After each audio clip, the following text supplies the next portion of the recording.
गरीब की बारिश। शहर की कच्ची बस्ती में एक गरीब मजदूर कालू रहा करता था। कालू के घर में उसकी पत्नी जानकी थी।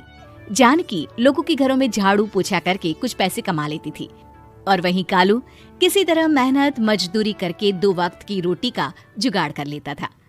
कुछ दिनों से हो रही बारिश के कारण कालू की मजदूरी बंद हो गई थी। अरे जानकी, इस बार तो बरसात ने हद ही कर दी, रुकने का नाम ही नहीं ले रही। कुछ समझ में नहीं आ रहा, अगर इसी तरह काम पर नहीं गया तो 2 वक्त की रोटी का जुगाड़ कैसे होगा। अरे तुम चिंता क्यों करते हो, बारिश का क्या है, 1 आध दिन में रुक जाएगी और उसके बाद में फिर से काम शुरू हो जाएगा।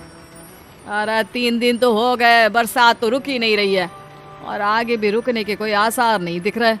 तो क्या हुआ, तुम्हारा काम बंद हुआ है ना। मैं तो अभी भी लोगों के घर झाड़ू पोछा करने जाती ही हूँ। मेरे पगार से कुछ दिन तो निकल ही जाएंगे। अरे घर का खर्चा तो हम किसी तरह चला लेंगे जानकी, लेकिन ये जो छत टपक रही है इसका क्या करेंगे। ये बात तो आपकी सही है। हमारी झोपड़ी अब काफी पुरानी हो चुकी है और इसके छप्पर में भी कई सारे छेद हो गए हैं। रात भर पानी टपकता रहता है। अरे मैं भी इसी बात से बहुत परेशान रहता हूँ।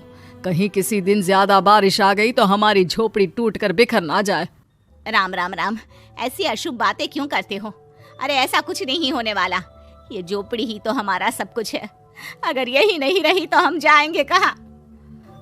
ठीक है जानकी, जब तुम्हारी पगार मिल जाएगी तो कुछ पैसे बचाकर झोपड़ी के छप्पर की मरम्मत करवा लेंगे, शायद हमारी परेशानी कुछ कम हो जाए। ठीक है जी, अब ना ज्यादा परेशान मत हो। ये लो खाना खा लो और सो जाओ, सुबह मुझे भी जल्दी काम पर जाना है। जानकी और कालू अपनी झोपड़ी में सो गए। रात को अचानक से बहुत तेज बारिश शुरू हो गई। धीरे धीरे बारिश का पानी कालू की बस्ती में भरने लगा। पानी भरते भरते झोपड़ी के बाहर तक पहुंच गया था। सुबह के वक्त जब कालू और जानकी सोकर उठे, हे भगवान, ये क्या हो गया। बारिश का पानी तो हमारे घरों तक पहुंच चुका है। अब मैं काम पर कैसे जाऊंगी।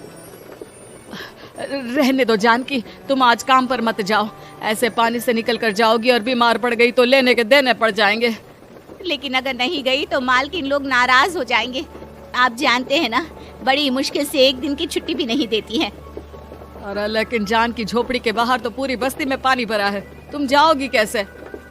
जानकी जैसे तैसे करके काम पर चली जाती है, लेकिन अगले दिन फिर से बहुत ज्यादा बारिश होती है और बस्ती में ज्यादा पानी भर जाता है। आज तो मैं तुम्हें किसी भी तरह काम पर नहीं जाने दूंगा। अरे अगर तुम्हें कुछ हो गया तो क्या होगा। ठीक है, तुम ठीक ही कहते हो, आज नहीं जाती। अगर मालकिन नाराज हो गई तो मना लूंगी किसी तरह। अरे मनाने वाली क्या बात है, जब तुम बताओगी कि हमारी झोपड़ी में पानी भर गया है तो वो खुद ही समझ जाएंगे ना। अगले 2 दिन तक तेज बारिश होने की वजह से जानकी, कालू और आसपास की बस्ती में रहने वाले सभी लोगों के घरों में पानी भर जाता है, जिसकी वजह से जानकी काम पर नहीं जा पाती। और 3 दिन के बाद जैसे ही जानकी काम पर पहुंचती है, कहाँ थी तुम? पिछले 3 दिनों से काम पर क्यों नहीं आई? मेम साहब क्या बताऊं, इतनी ज्यादा बारिश हो रही थी, हमारी पूरी बस्ती में पानी भर गया है और उससे भी ज्यादा तो मेरी झोपड़ी के अंदर पानी भर गया। आप ही बताइए कैसे आती मैं। इसका मतलब ये हुआ कि बारिश होगी तो तुम काम पर नहीं आओगी। ना ना, मेरे कहने का ये मतलब नहीं था मेम साहब। तुम जानती भी हो 3 दिन से कितनी परेशानी हो रही है मुझे। सारा काम मुझे खुद करना पड़ा। माफ कर दीजिए मालकिन जी, पर मैं क्या करती, आने के लिए रास्ता ही नहीं था, सब जगह पानी भरा हुआ था। बहाने तो तुझे बहुत बनाने आते हैं। जानकी देख, अगर अगली बार ऐसा किया ना तो फिर काम से हमेशा के लिए छुट्टी। अरे ना ना मालकिन, ऐसा मत कीजिए। बारिश की वजह से मेरे पति की मजदूरी भी छूट गई है। बड़ी मुश्किल से घर में 2 वक्त खाने की रोटी का जुगाड़ हो पाता है। आप मुझे काम से निकाल देंगे तो हम क्या खाएंगे। अगर इतनी ही चिंता है तो फिर रोजाना काम पर आया करो। चलो अब जल्दी से जाकर घर का सारा काम करो। बारिश रुकने का नाम ही नहीं ले रही थी। पूरे शहर में बाढ़ जैसे हालात बन गए थे, लेकिन नौकरी जाने के डर से जानकी किसी तरह रोज काम पर जाती थी। एक दिन जब जानकी काम करके अपने घर लौट आई तो अचानक उसकी बस्ती में कुछ लोगों का शोर सुनाई दिया। अरे लगता है बाहर कुछ हुआ है, मैं जाकर देखता हूँ। हाँ हाँ, पता तो कीजिए, ये बस्ती में लोग इतना शोर क्यों कर रहे हैं। बाहर जाकर कालू ने एक आदमी से पूछा, अरे क्या हुआ भाई, इतना शोर क्यों मचा रहा है?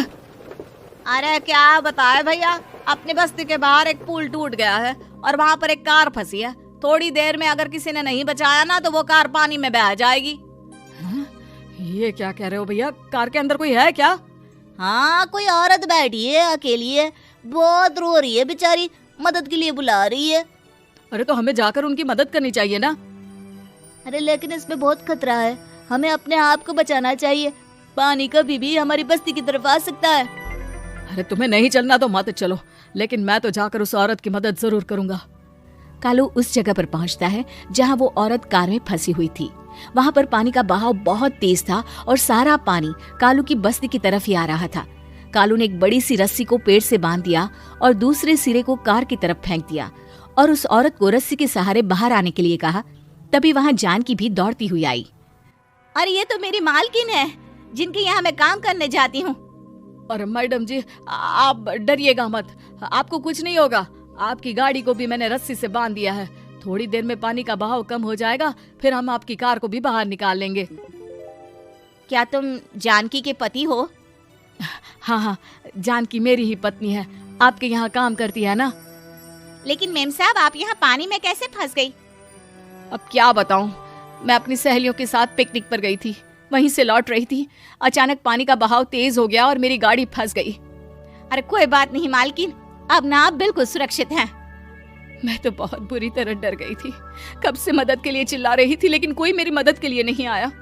भला हो तुम्हारा पति का जिसने मेरी जान बचा ली। लेकिन जानकी, मैंने तुम्हारे साथ बहुत गलत व्यवहार किया। इतने खराब मौसम और बाढ़ में भी तुम्हें काम पर आने के लिए कहा, नौकरी से निकालने की धमकी भी दी, और तुमने मेरी जान बचाई। मुझे माफ कर दो।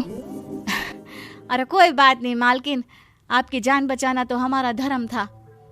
देखो जानकी, तुम्हारी झोपड़ी में जो भी नुकसान हुआ है उसके लिए मैं तुम्हें पैसे दूंगी। आज तुम्हारे पति ने मेरी जान बचाई है और आज के बाद मैं तुम्हें कभी भी नौकरी से निकालने की धमकी नहीं दूंगी।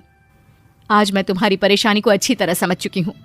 हम जैसे पैसे वाले लोगों के लिए अपने घर में बैठकर बारिश का मजा लेना बहुत आसान है, लेकिन तुम गरीब लोगों के लिए बाढ़ और बारिश काफी परेशानी खड़ी कर देते हैं। ये बात मुझे आज अच्छी तरह समझ आ गई है। आपका बहुत बहुत धन्यवाद मालकिन।